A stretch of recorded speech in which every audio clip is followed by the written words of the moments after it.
Subscribe and like comment share.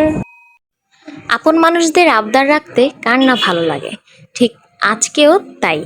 আমার ছোট ছোট দুজন ভাতিজি আবদার করলো যে বুমনি তোমার হাতে আজকে আমরা লুচি এবং আলুর দম খাবো। এবং ফুল ভিডিওতে কিন্তু আরও অনেক রকমের হাসির কথাও শুনতে পারবেন, মজার কথাও শুনতে পারবেন। অবশ্যই ফুল ভিডিওটা দেখবেন এবং চ্যানেলটা সাবস্ক্রাইব করে রাখবেন। এবং আমার এই নামেই কিন্তু মেহরুবস কিচেন নামে ফেসবুক পেজ পেয়ে যাবেন। তো পেজটা ভিজিট করতে হলে অবশ্যই কিন্তু লিঙ্কে ক্লিক করতে হবে, আমি লিঙ্কটা ডিসক্রিপশনে দিয়ে দিব, দেখে নেবেন। এবং ভিডিওটা ভালো লাগলে লাইক কমেন্ট শেয়ার করবেন, চ্যানেলটা সাবস্ক্রাইব করবেন। তো আমি ফার্স্টেই কিন্তু আলুগুলো ছুলে নিয়েছি এবং এগুলো হচ্ছে আমি ছোট ছোট করে পিস করে নিব। আর আলুর দমটা কিন্তু সবাই হচ্ছে যেভাবে রান্না করে, আমি আজকে সেভাবে রান্না করব না, আমি একটু ডিফারেন্ট করব। যেমন হচ্ছে আলুর দমের সাথে আমি একটি মুরগি দিব। তো এটা কিভাবে দেই অবশ্যই কিন্তু ভিডিওটা দেখতে হবে। আলুগুলো আমি এখন ধুয়ে এগুলোকে আমি ছোট ছোট পিস করে নিব।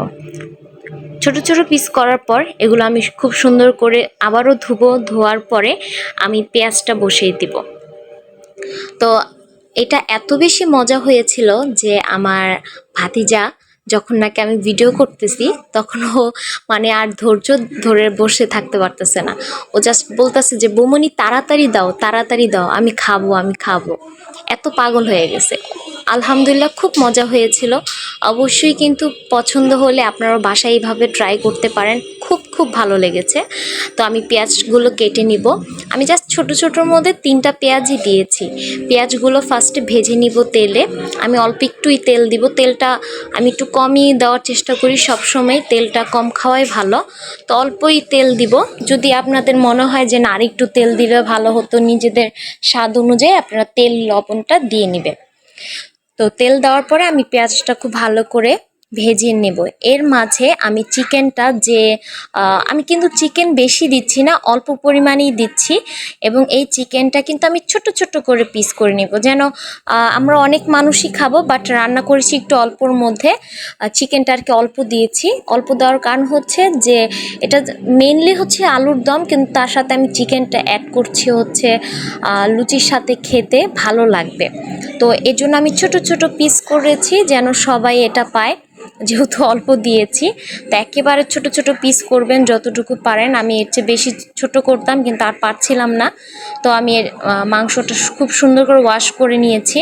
আমি এদিক দিয়ে চুলাটা অন করে দিয়েছি এবং পেঁয়াজটা ভেজে নিচ্ছিলাম। পেঁয়াজটা ভেজে তারপর হচ্ছে আমি এটার মধ্যে চিকেনটা দেব। পেঁয়াজটা কিন্তু আধা ভাজা করব। আধা ভাজার পরে এটার সাথে আমি চিকেনটা দিয়ে চিকেনটাকেও হালকা একটু ভেজে নেব। চিকেনটা কিন্তু আমি একটু লবণ দিই।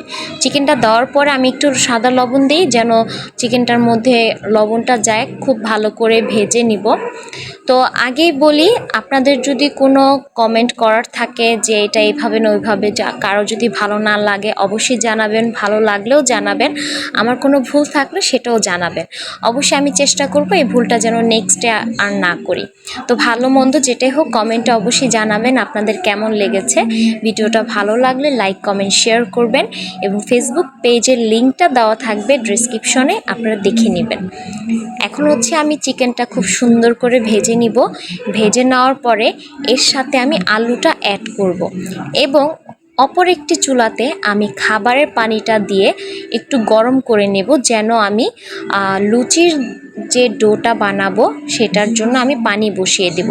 পানিটা একটু বেশি পরিমাণে বসাবো যেন এই সেম গরম পানিটাই আমি তরকারিতে মানে আলুর দমেও যেন ব্যবহার করতে পারি এবং হচ্ছে আটার ডোটা বানানোর সময়ও যেন এই পানিটা আমি ব্যবহার করতে পারি। তাই আমি একটু পানিটা বেশি দিব। তো এই সাইডের চুলাতে হচ্ছে আমি গরম পানিটা বসিয়ে দিয়েছি, আর এই সাইডের চুলাতে হচ্ছে আমি আলুর দমটা কষিয়ে নিচ্ছি। তো আলুর দম কিন্তু সবসময় শীতের মধ্যে নতুন যে আলুগুলো বের হয় আমাদের বিক্রমপুরের আলু, এটা কিন্তু আলহামদুলিল্লাহ খুব বেশি ভালো লাগে। এবং ইনশাল্লাহ শীত আসলে আপনাদের সাথে আবারও শেয়ার করব নতুন আলু দিয়ে কিভাবে চটপট করে খুব সুন্দর করে আলুর দম করা যায় ঝাল ঝাল করে। আমার কিন্তু ঝাল পার্সোনালি খুবই পছন্দ, এই জন্য সব কিছুতে আমি ঝালটাই আগে বলি। তো ঝাল ঝাল করে কিভাবে রান্না করা যায় সেটাও আমি আপনাদের সাথে ইনশাল্লাহ শেয়ার করব। এখন হচ্ছে আমি মেজারমেন্ট কাপ নেই, আমি হচ্ছে জাস্ট আইডিয়া করে 2 বাটি বা 2 কাপ যেটাকে বলা যায়, 2 কাপের মতো আমি ময়দা নিয়ে নিয়েছি এবং এটার সাথে আমি একটু সাদা লবণ দিব আর হচ্ছে একটু সাদা তেল দিব। তেলটা দেওয়ার কারণ হচ্ছে যখন আমি ডোটা মতে নিব তখন যেন আমার হাতে বেশি চিপচিপে না লাগে এবং তাড়াতাড়ি যেন এটা খুব সফটলি স্মুথলি হয়ে যায়। এই দিকে আমার পানিটা গরম হয়ে গেছে, এই পানিটাই আমি আলুর দমের সাথে অ্যাড করব। যখন দেখব যে হ্যাঁ পানিটা অনেকটা শুকিয়ে আসছে তখন কিন্তু আমি আর বাকি যা যা দেওয়ার দিয়ে দেব। এখন হচ্ছে আমি কাঁচামরিচটা ফেলে দিয়েছি, কাঁচামরিচের ঝালটা এবং স্মেলটা ছড়িয়ে যাবে। তো সাদা তেলটা উপর দিয়ে দিয়ে আমি সাদা তেলটা একেবারে ময়দার সাথে মেখে মেখে নেব, ভালো করে মেখে মেখে নেব যেন পুরোটা ময়দাতেই যেন তেল একটু একটু করে থাকে। আমি কিন্তু লবণ দিয়েছি এবং সাদা তেল দিয়েছি। আর এখানে গরম পানিটা অ্যাড করব। গরম পানিটা একটু একটু করে দেওয়ার চেষ্টা করবেন, কারণ অনেক সময় দেখা যায় আমাদের পানি একসাথে বেশি দিয়ে দিলে ডোটা বেশি আঠালো হয়ে যায়, বেশি নরম হয়ে যায়, তখন দেখা যায় বারবার ময়দা বা আটাটা বারবার অ্যাড করতে হয়। এত ঝামেলা না করে আপনারা অল্প অল্প করে পানিটা দিবেন এবং একটু একটু করে নাড়া দিয়ে জাস্ট মথে নেবেন, তাহলে বোঝা যাবে যে পানি কতটুকু লাগবে।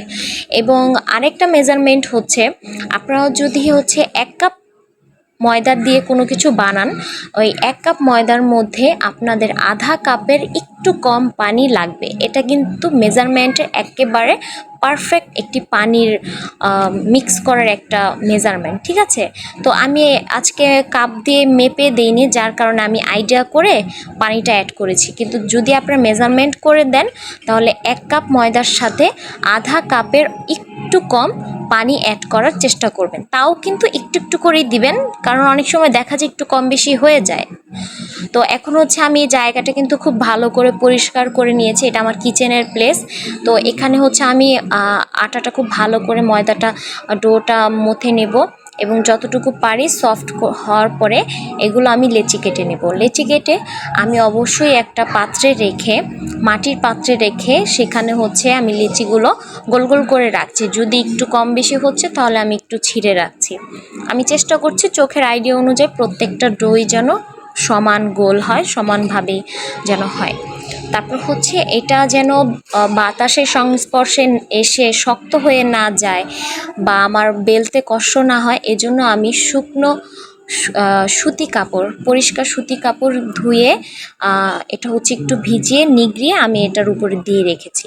এদিকে আমার আলুর দমটা অনেকটা কষিয়ে এসেছে, পানিটা শুকিয়ে আসছে, তখন আমি হচ্ছে জিরা গুঁড়ো, ধনিয়া গুঁড়ো এবং ধনিয়া পাতা কুচি দিয়ে আমি আরেকটু দমে দিয়ে রাখবো, মানে ঢেকে রেখে হালকা আঁচে রেখে দিব। এখন হচ্ছে আমি লুচিগুলো বেলে নিচ্ছি এবং আমি ফার্স্টে বলি আমি লুচিগুলো ইচ্ছে করে একটু বড় রেখেছি, যেহেতু আমরা অনেক মানুষ খাবো। এতগুলো লুচি ভাজা মানে খুবই কষ্ট করে এই গরমে। আজকে তো যে প্রচুর গরম পড়েছিল, মানে বাবা বলাই যায় না। তো এর জন্য যেমন আমি চেষ্টা করেছি যে যত দ্রুত করা যায়, এর জন্য হচ্ছে আমি একটু বড় বড় করেই রেখেছি, রুটির থেকে একটু ছোট আর কি, ঠিক আছে? একটা হাতের গোল করলে যেরকম সাইজ হয় এরকম সাইজের করেছি। একটু বড় রাখার চেষ্টা করছি যেন তাড়াতাড়ি ভাজা হয়ে যায়। এবং অবশ্যই কিন্তু এটাও মাথায় রাখবেন, যখন রুটি বা লুচি বা পরোটা যে কোনো কিছু বানিয়ে যখন আপনি প্লেটে রাখেন কাঁচা অবস্থায়, তখন কিন্তু একটু ময়দা বা আটা গুঁড়ি যেটা ওটা একটু ছিটিয়ে দিবেন, নয়তো আটা বা ময়দার যে রুটিটা বানাবেন বা যে পরোটা হোক লুচি হোক যেটাই বানাবেন, ওইটা কিন্তু কিছুক্ষণ পরে ঘেমে একটার সাথে একটা লেগে যাবে। তাই চেষ্টা করবেন উপরে একটু গুঁড়ি দিয়ে দেওয়ার, তাহলে দেখবেন একটার সাথে আরেকটা লাগবে না। তো আমার তেলটা কিন্তু গরম হয়ে গেছে এবং আমার স্পেস কম ছিল, যার কারণে আমি অল্প কিছু বানিয়েছি, আবার অল্প কিছু সাথে সাথে ভেজে ফেলছি। ভাজার পাশাপাশি আমি আবার ওই দিক দিয়ে বেলেও ফেলেছি, মানে আমি এইভাবে একটা করে ভাজছি আর আরেকটা করে বানিয়েছি, যেন একটু সময়টা কম লাগে এবং তাড়াতাড়ি করে রান্নাঘর থেকে বের হওয়া যায়, মানে এত গরম ছিল বলার বাইরে। তারপর হচ্ছে আমি এটা তেলে খুব সুন্দর করে ভেজে নেব। আমি ফার্স্টে একটা ভুল করেছি যে লুচিগুলো একটু পাতলা রেখেছি, আপনারা চেষ্টা করুন লুচিগুলো আর একটু ভারী রাখার, আর একটু ভারী রাখলে দেখা যায় লুচিগুলো খুব সুন্দর করে ফুলে। তো প্রতিটা লুচি কিন্তু আমার মোটামুটি ফুলেছে, কয়েকটা দেখা যায় একটু পাতলা হওয়ার কারণে একটু মচমচা হয়ে গেছে, বাট মচমচাগুলোও কিন্তু খাওয়ার মজা আলাদা। আমার মচমচাগুলো খুবই ভালো লাগে, কিন্তু নরমগুলোও কিন্তু খাওয়ার মজা আলাদা, যেহেতু আলুর দম দিয়ে খাবো। তো আমি শেষের দিকে হচ্ছে বেশ কিছুগুলো আমি একটু ভারী রাখার চেষ্টা করেছি, ওগুলাই কিন্তু বেশি ফুলেছে, ফার্স্টেরগুলো একটু কম ফুলেছে। তো এইভাবে আমি প্রতিটা লুচি ভেজে নেব। তো আমার ভাতিজি এবং ভাতিজা সবাই মিলে আমরা এটা করেছি। আমার ভাতিজি বিশেষ করে আমাকে খুব হেল্প করেছে ক্যামেরা ধরতে, প্লাস হচ্ছে এগুলো বানাতে, কোথায় কী আছে আমাকে হেল্প করেছে, এনে দিয়ে কেটে ধুয়ে, মানে সবভাবে আমার দোনো ভাতিজা আমাকে খুব হেল্প করেছে এবং আমাকে খুব আদর করে, আমিও তাদেরকে খুব মায়া করি, আমার কাছে খুব ভালো লাগে। তো আমার কাছে ওরা আসলে আবদার করবে যে বৌমনি আজকে এটা বানাও, আজকে ওখানে যাই, চলো ওইটা করি সেটা করি। আমার ভাতিজিরা আমাকে খুব বেশি ভালোবাসে, আমিও তাদেরকে খুব ভালোবাসি এবং খুব মিস করি সবসময়। ও আরেকটা কথা না বললে হয়তো আপনারা অনেকেই বুঝবেন না, আমি কিন্তু আমার শাশুড়ির বাসায় আসছি আমার শাশুড়ির বাসায় আসছি, এখানে হচ্ছে আমি ওরা খেতে চেয়েছে তাই আমি বানিয়ে দিয়েছি। এভাবে রান্না করে কিন্তু আপনারা হচ্ছে চাইলে সকালবেলার নাস্তায় অথবা সন্ধ্যাবেলার নাস্তায় অথবা ডিনারে এটা আপনারা অবশ্যই ট্রাই করতে পারেন আপনাদের হাজব্যান্ডের জন্য বা কোনো গেস্ট আসলে তাদের জন্য। নাস্তাটা এতটাই ভালো লেগেছে যে আমরা সবাই আলহামদুলিল্লাহ খুব পেট ভরে খেয়েছি, সবারই খুব পছন্দ হয়েছে। এবং শেষের দিকে আলুদমটার মধ্যে আমি একটু লেবু চিপড়ে দিয়েছিলাম এবং একটু লেবু পাতা, একটু কাঁচামরিচ কুচি এবং একটু পেঁয়াজ কুচি উপর দিয়ে ছিটিয়ে দিয়েছি। দেখতে যেমন সুন্দর লেগেছে তেমনি খেতেও আলহামদুলিল্লাহ খুব ভালো লেগেছে। তো অবশ্যই যদি ভালো লাগে অবশ্যই লাইক কমেন্ট শেয়ার করবেন, চ্যানেলটা সাবস্ক্রাইব করবেন। এবং লুচিগুলো যদি আপনারা আগে ভেজে রেখে কারোর জন্য রেখে দিতে চান, অবশ্যই ভেজে টিস্যু দিয়ে পেঁচিয়ে যে কোনো কন্টেনারে রেখে দিতে পারেন। এভাবে কিন্তু লুচিগুলো একটু গরম থাকবে প্লাস ফুলকো থাকবে। তো কেমন লাগলো অবশ্যই জানাবেন, চ্যানেলটা সাবস্ক্রাইব করবেন, ভালো লাগলে লাইক কমেন্ট শেয়ার এবং অবশ্যই কিন্তু পেজের লিঙ্কটা ডিসক্রিপশনে দেওয়া থাকবে, অবশ্যই ভিজিট করবেন। পছন্দ হলে পেজটাকে ফলো দিয়ে রাখবেন এবং আমার প্রতিদিনের ভিডিওসগুলো দেখতে হলে বেল আইকনে ক্লিক করে অল দিয়ে রাখবেন, তাহলে দেখবেন প্রতিদিনের ভিডিওগুলো আপনাদের কাছে নোটিফিকেশন চলে যাবে। সবাই ভালো থাকবেন, আসসালামু আলাইকুম। Like comment and share.